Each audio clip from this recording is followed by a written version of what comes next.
à partir d'aujourd'hui, les acteurs politiques de Guédiawaye auront en face d'eux un autre Aliou Sall. Je vous ai averti.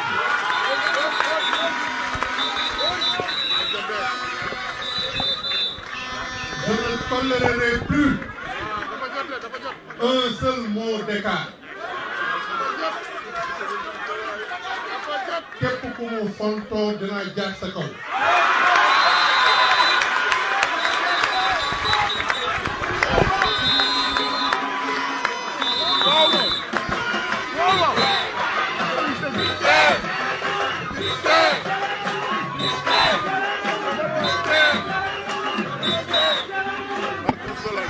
Et ce que je dis là, je le dis non seulement pour les acteurs politiques locaux, mais écoutez-moi.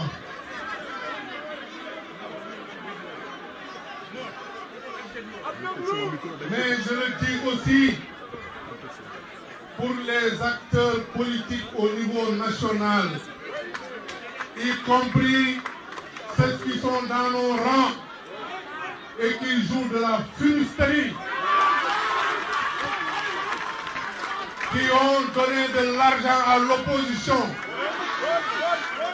Et dans les semaines à venir, je vais les dénoncer.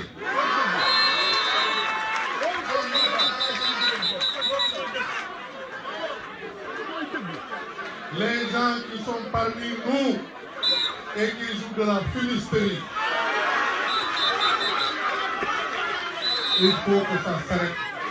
Je ne tolérerai plus aucun écart.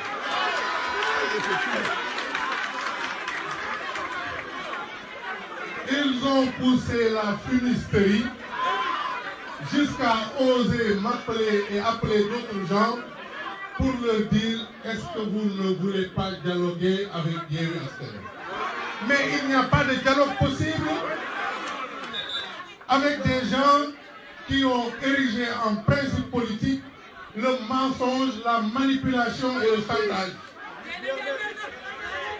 En tout cas, moi, je ne participerai à aucune discussion dans ce contexte avec la liste opposée, encore moins ce soi-disant maire qui ne sait même pas diriger un conseil municipal. Sinon, comment pouvez-vous comprendre en direct, insulter les vis-à-vis politiques? Ça encore, on laisse passer. Mais insulter le préfet de la République,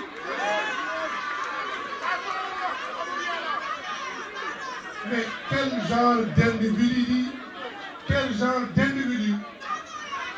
et ce monsieur qui ne cesse de répéter je suis le maire, comme s'il ne croit pas que lui-même est le maire. Donc, je ne sais pas, parce que Dieu seul sait, si les 13 autres postes d'adjoints, on va les gagner ou pas. Mais ce que je sais, c'est que si nous sommes en bonne santé, Benno Bokk Yakaar présentera à chaque poste un candidat jusqu'au 14e adjoint. Si nous gagnons, nous allons imposer le contrôle parce que nous avons en face de nous des gens qui ne savent pas gérer, qui n'ont pas d'éthique, qui n'ont pas de moralité, mais on ne va pas leur laisser le loisir. Je l'ai entendu dire parce que eux ils parlent de corruption. Mais eux, ils ont déjà commencé à approcher certains de nos conseillers pour leur dire dans les marché éclairage public, dans les marché fourniture scolaire, dans les défis. Est-ce que xalaat ngeen ne kuy dige ay marché te toogagoo ci mairie kooku jar na doon na dem ci mairie? Je leur ai entendu dire aussi que oui, il y a 50 salariés fictifs apparemment il y a des gens, même leurs épouses sont salariés. Man nee naa leen lépp lu ngeen fekk ci biir bi suma gestion génne leen ko mu ne fànn.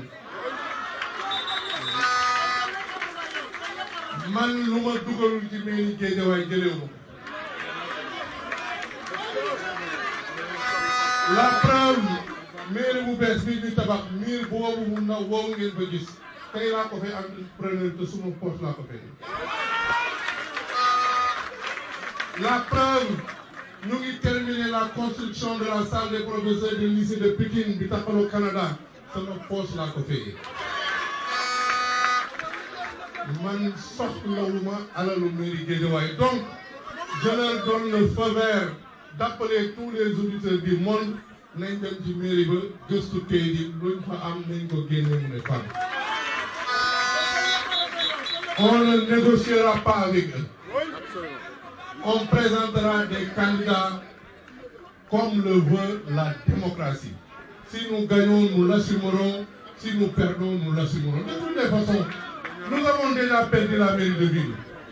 Si nous perdons des adjoints, c'est quoi le problème? Mais nous présenterons nos candidats, Inch'Allah.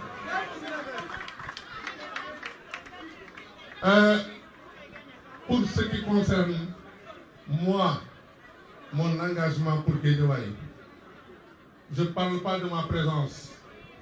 Je ne répondais pas. Mais ni wax ne dañ may génne Guédiawaye. déglu leen aywa may ma micro. déglu leen rek. déglu. Man de. gars yi déglu leen dafa am solo déglu leen. Yàlla def na am naa fi kër te dama fi fanaan. kon nag bokkuma ak ñoo xamante ni. am dégloo s'il vous plaît gars yi message bi dafa am solo nañu dégloo. am na sax kuy wax ne ñaa ñibbi Fatick ma ne ko man de su ma doon ñibbi Fatick. ñoo ànd. dama lay yóbbu ba Fatick yow nga continuer ba ci digg géej gi ñu tëmbal la fa. ba Marlot. moom ak ki koy encadré dëkku fi. Caaroy géej la dëkk. Malick Gakou dëkkul Guédiawaye. Caaroy géej la dëkk. dañ ko fee héberger jàppale ko fi ba mu tekki fi. keneen ki nga xam ne dama ne du ma tudd turam parce que mérité wu ko dëkkul Guédiawaye. man nag fii laa dëkk. dégg naa ñu naan waa campagne électorale bi ñëw nañ ba sa buntu kër def ko lu ñu neex ma leen di waatal nekk et je parle devant le Sénégal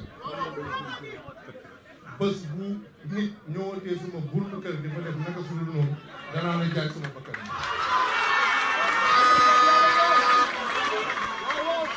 parce que yenn yi reewaange la.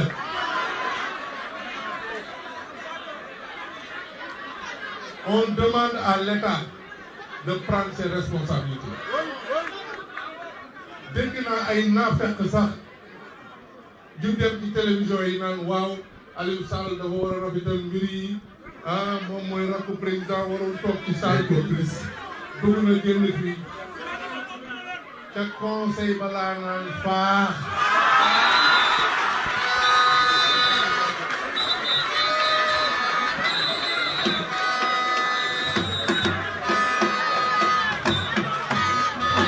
Merci beaucoup Adama. Conseil municipal de la ville de Guédiawaye ku ma fa dëgg nee ma mas.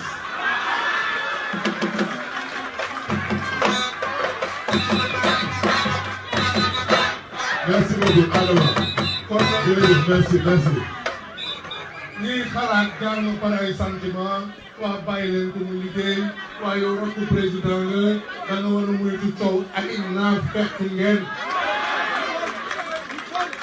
ba muy wax ay waxam yu ñaaw juróom benn at kenn mosuma teewoo sama xaritu sëriñ si nag laay waxal sama xaritu sëriñ si am na ñu ma ci jotoo woo di def intervention te man sama yar nag du ma ko changé waaye pour avertir bugguma kenn ci ñoom di ma woo di ma ñaan njëkk ak teraanga ci am ndax duma ko def ku nekk nag yow yaa moom sa bopp gannaaw borom bi ku jaruta waxal amul yar amul kersa kenn du ma imposer ma wax bi on demande à l'État de prendre ses responsabilités, de faire convoquer le conseil municipal, d'organiser l'élection des adjoints au maire, parce que Guédiawaye ne saurait être une exception.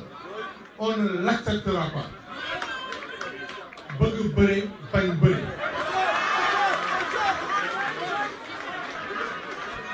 On demande à l'État de prendre ses responsabilités.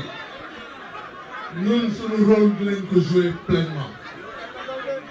Au-delà de l'actualité immédiate, je le disais, la priorité dans les jours à venir, dans les semaines à venir, dans les mois à venir, c'est de maintenir la tension au plus haut niveau pour gérer avec efficacité les inscriptions sur les listes électorales, pour gérer le parrainage, parce qu'il y aura parrainage s'il n'y a pas de changement dans le code électoral, pour gérer la remobilisation de l'APR et de Benno, quartier par quartier, zone par zone, commune par commune, en donnant la priorité, comme la Diop l'a dit, à la jeunesse. Nous devons parler à la jeunesse, parce que si nous ne parlons pas, ce sont les manipulateurs qui vont leur parler. Ce sont les maîtres chanteurs qui vont leur parler. Et pourtant, qu'est-ce que nous n'avons pas fait pour cette jeunesse de Guédiawaye? Et pourtant, qu'est-ce que le président Macky Sall n'a pas fait pour cette jeunesse du Sénégal? La preuve, la dernière, c'est ce bijou, le Stade du Sénégal, qu'il a avec honneur décidé de parrainer au nom de l'illustre président Maître Abdoulaye Wade de 2017.